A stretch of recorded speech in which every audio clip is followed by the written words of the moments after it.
Hey Waffle Gang, I do hope you're well. My name is Mark and today we're checking out some more Reddit stories, and if you do love a Reddit story, why not consider hitting that like, subscribe, maybe that notification bell too, and let's crack on with today's first story.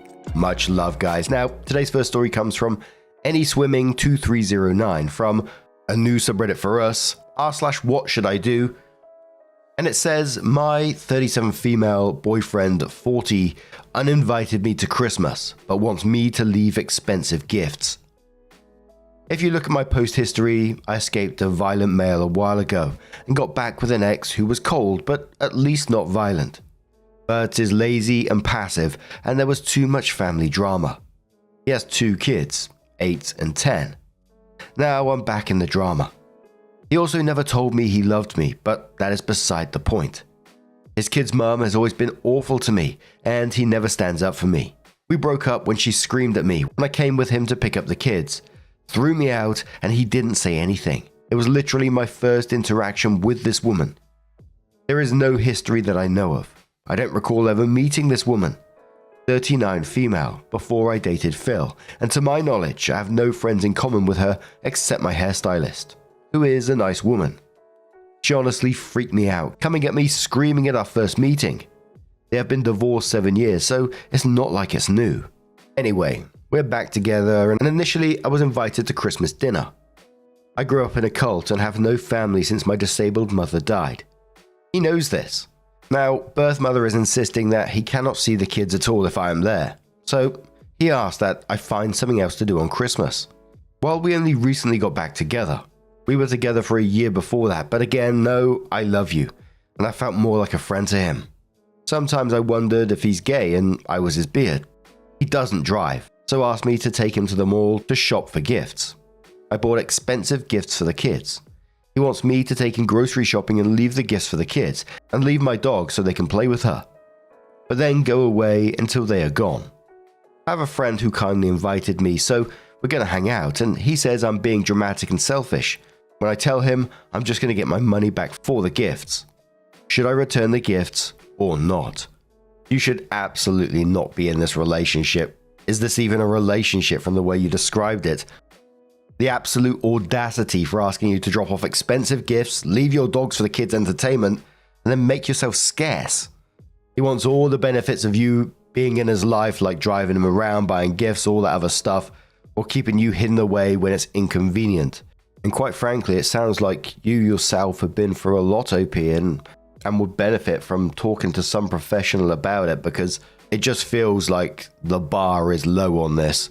From what was described, it just kind of felt to me, I don't know if it's right or not, but it just felt like the bar is literally on the floor. You know, not violent equals good enough when you truly deserve so much more than that. In the same post, Opie came up with a mini update and said, thank you for all your kind comments, and really, the unkind comments were helpful by showing me what kindness looked like. To answer people's questions, I've only been free of my controlling narcissistic mother for 4 years, even though we escaped the cult 10 years ago. So I'm really still learning to cope. I am in therapy, but my therapist's focus has been to help me build and keep relationships with people. So she tends to explain how to see things from another person's perspective.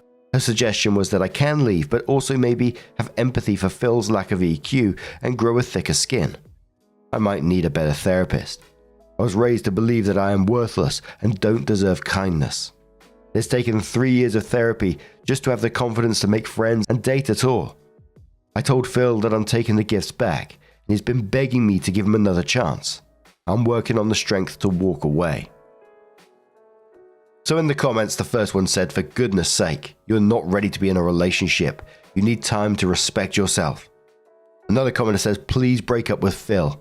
You deserve so much better. If he has keys to your home, change your locks ASAP. Please protect your dog as well. He might try to guilt you into giving your dogs to his kids, or he might ask to let your dog stay with them for a few nights every other week, and then they will not return your dog.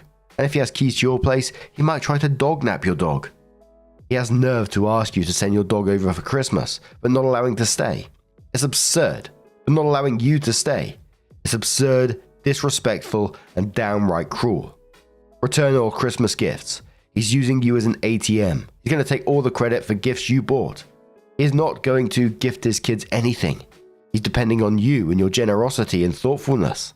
Sadly, I would not be surprised if he did not get you a gift. You deserve to be happy. You deserve to be valued as a person. You deserve to be loved and cared for. You deserve someone who will protect, defend, and stand up for you. You deserve to be a priority. You deserve someone who will love you unconditionally and be grateful to have you in their life. You don't deserve this chuckle fuck who has taken you for granted and taken advantage of you. He's shown you are not a priority. He's shown more concern for his ex. He's showing you who he is. He's showing you that you are not important to him. Please listen to his actions. Next commenter says, bizarre that you are with someone who told you he's never loved you, and you consider that beside the point. Actually, that is very much the driver of your whole dynamic. To be honest, I couldn't read beyond that. You need to aim higher in relationships that simply are not violent. Exes are exes for a reason. Another commenter says, why would you give 1 ounce of credibility to a dude who calls you dramatic and selfish, while acting like he's been taxidermied in front of his screaming ex? Stop wasting your energy, time, and money on this man. He's picked his lifetime drama, and it is her. Let them go be broke messes together.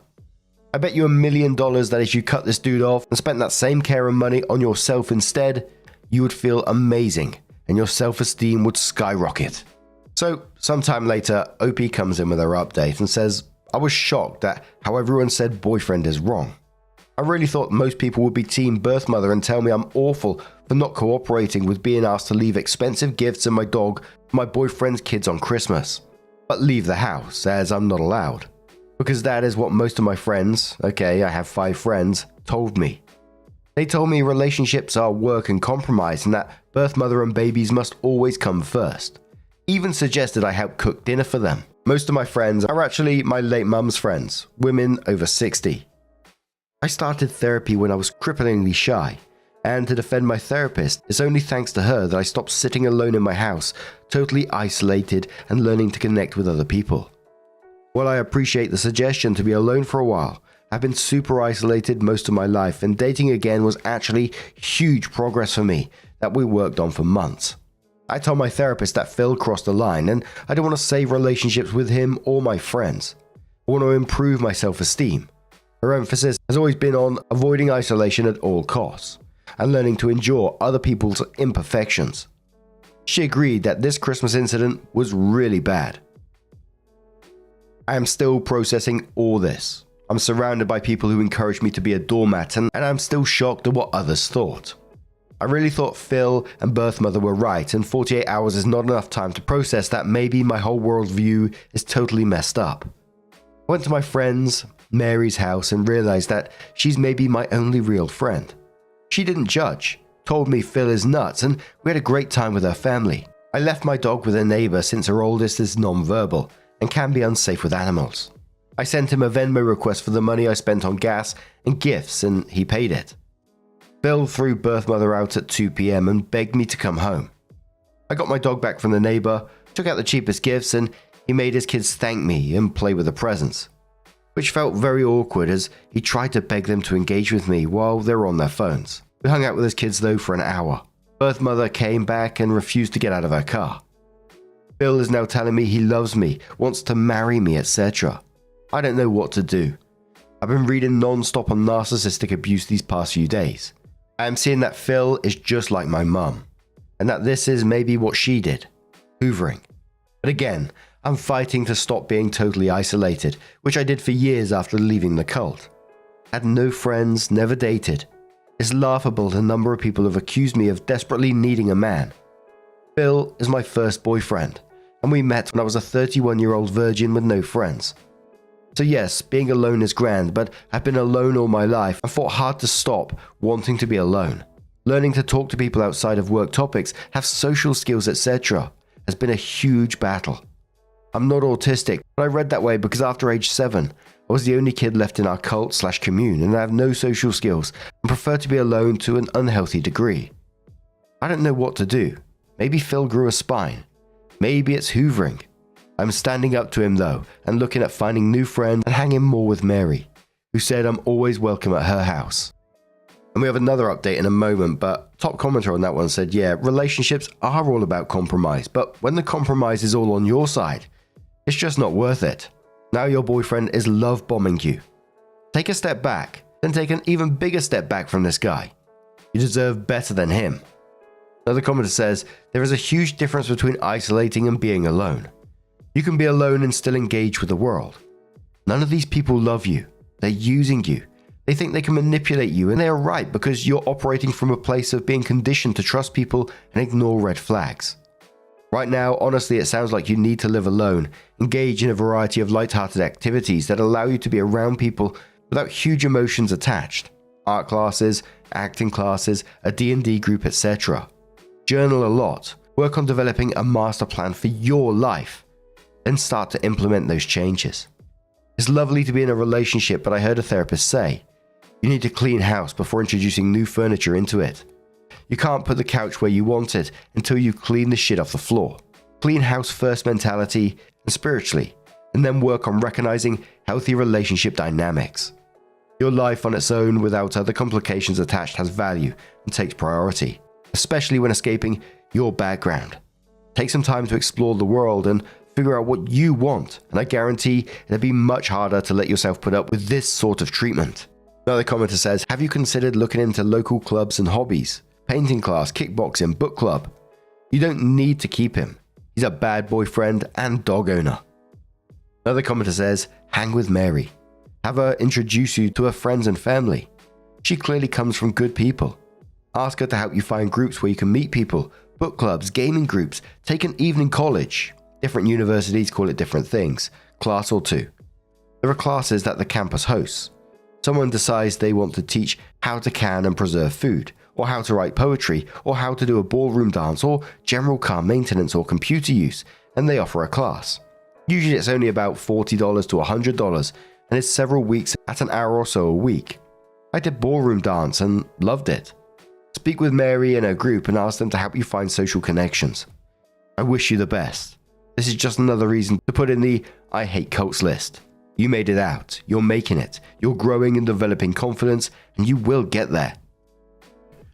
A month after that, OP updated and said, if you recall, my boyfriend threw me out on Christmas because his baby mama would not let him see his kids unless he uninvited me to Christmas.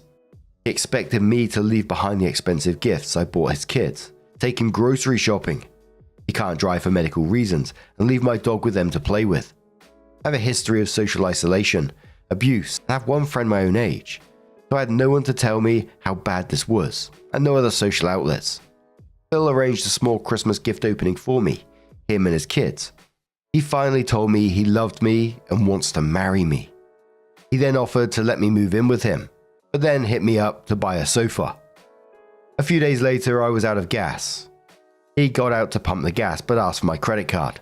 He would not even chip in for gas, even though I take him everywhere. A couple of weeks ago, I noticed that I'm out of kitchen knives, like my utensil drawer was just emptier and emptier.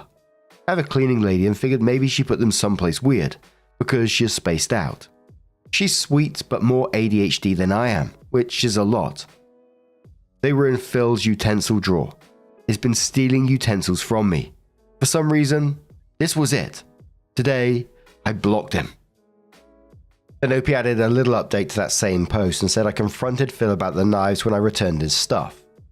He was taking pot brownies to work and eating them all day and needed my knives to cut them, then forgot to return them. So on top of everything, he was doing drugs at work. He took 1 or 2 each week. He doesn't see the big deal, but I've also found empty boxes in the cabinets where he ate everything and put the box back. So I think he's been stealing deliberately, and we'll probably find more things missing. That guy is a walking red flag, and I hope you do stay out of it and do not go back to that man because he is not a good person. But I always find stories like this really interesting, sad, incredibly sad at the same time. But I think it highlights how, growing up in an abusive environment, a cult, can completely warp your sense of reality or what's normal in relationships. Like for OP, that her bar was pretty much just set by the trauma that she experienced. Someone that's treated her like shit is acceptable to her, which is incredibly sad. And once again, OP, you deserve so much better. I really do hope you get to that point. I hope you continue healing, and learning what healthy love actually looks like. But what do you guys make of this situation? Let us know your thoughts down in the comments below, and let's move on to another story. Now this next story comes from the entitled People subreddit from Reasonable Cat 5767 and says, my sister seems to think she's entitled to my trust fund and lied to try and get it. There's a bit of backstory to this, and I'm not sure what's relevant, but I'm sure you'll tell me if I blather on too much. Mostly, I just need to rant. My 38 female family is a little messed up. I essentially had 5 parents and 3 different groups of siblings. It's a bit much. As a child, I was living in the US with my adoptive parents, and a lot of shit went down that wasn't great. So I moved back to the UK when I was 9. I had a lot of trauma and the beginnings of a rather serious drug problem, and so my US dad set up a trust for me before he died, so that anything mental health related was paid for and I didn't have to stress about being able to sort myself out as I got older. It's been rather handy over the last 30 years. Paying for a home when I was a teenager, therapy, rehab, basically anything needed to help me not die. At some point in my teenage years, I made contact with my biological parents and their other kids, and was welcomed back into the fold. Some of my full siblings had issues with this. Fair enough. It was a big change to everyone's lives. My little sister, now early 30s, apparently found it particularly hard, and so we've never got along, and have been no contact for almost a decade. This has become particularly apparent in recent weeks, after she contacted the solicitors who are in control of the trust, pretending to be from a rehab facility in the US. She sent them an invoice for a 3-month stay, requesting payment to the bank account of a friend of hers in the US. The first I heard about this was a phone call from said solicitor's office offering their commiseration, that I was due to enter the facility, wishing me luck and double checking the details. I am livid. This is tens of thousands of pounds that she tried to steal from me. Money that she has absolutely no right to. She never met my adoptive parents. She's not owed any money from them. She lived a perfectly normal life with both of her parents, her other siblings, holidays, uni paid for, no big dramas.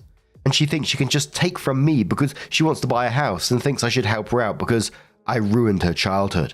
Except she can't even just ask. She has to try and steal it. I have no idea what to do about this, because if I go to the police, then it'll create even more drama in the family that I could do without, and I feel that's exactly what she wants. Our parents will side with her and she knows it. I don't want to give her the satisfaction, but I'm just so mad that she chose this specific way to try and take what's not hers. It feels like such a low blow. Obviously she's getting sweet FA, but what the fuck? ETA because a few people have asked. My father had to bail me out of a shitty situation a couple of years ago, which included getting a flight to another country to come and get me. Obviously, I insisted he accept reimbursement for his flight, despite him not needing the money. So he would have all the details of my solicitors and the fund from that time. My sister often visits my parents, so I suspect she would have seen the information in my dad's office at some point. I've certainly never mentioned the fund to any of my siblings.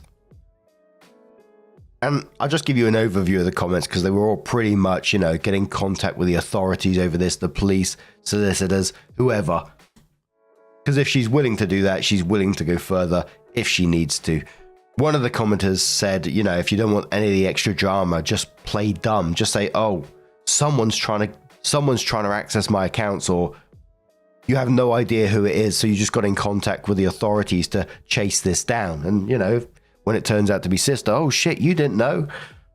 This just comes down to simple actions have consequences, and she's going to find out. But OP gave us a mini update at the top of this post sometime later. They said, update, I guess. So this got pretty overwhelming pretty quickly. I'm balancing getting things done and tied up with not losing my mind, which is always fun. Solicitors are reporting everything for me, as they are indeed required to do so.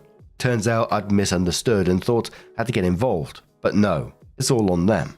I'm going to just let what happens, happens. I'll be setting up a meeting at some point to go through all the transactions made over the last 20 years or so, just to make sure nothing else nefarious has gone on. Thanks everyone for the reassurance. I'm not doing something wrong by wanting this sorted, but I'd appreciate a little less speculation on my life and the role my parents play in it, if you could imagine that. And I always like to think about the thought process that goes into these kind of things, thinking from that sister's point of view, the planning, the thought process behind it. It's really calculated and cruel, isn't it? How she must have came up with like an entire narrative in her head to justify taking what isn't hers. Even from OP who's been through so much herself already. But what do you guys make of this situation? Let us know your thoughts down in the comments below. Just a huge thank you for being here today, getting involved in the stories, your love, your support, your time. It always means the absolute world to me. So thank you so much. And hopefully I'll see you in the next one. Take care and much love.